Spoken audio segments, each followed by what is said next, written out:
If you're a new seller, it can be very difficult to compete against other sellers who have a lot of reviews on Amazon. Here's how you can stand out in the market and make more sales.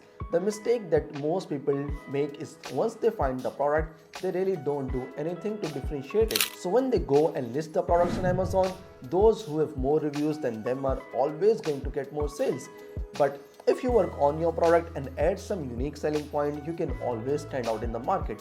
So there are three different ways you can stand out in the market. Number one is add some bonus items to your main products to provide more value to your customers. Number two is find the gap in the actual design. And you can do this by looking at the negative reviews of your competitors' listing, and you can always communicate with your supplier to improve their design and maybe add some additional feature as well. Number three is to add any ebook or e-video to your product. You can redirect them on your website as well.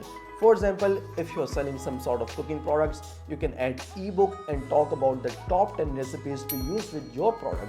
So you need to make sure that you add anything to stand out in the market, otherwise you'll likely waste a lot of time and money as well. Follow for more Amazon FBA tips and tricks. Click the link in my bio to speak to me for free.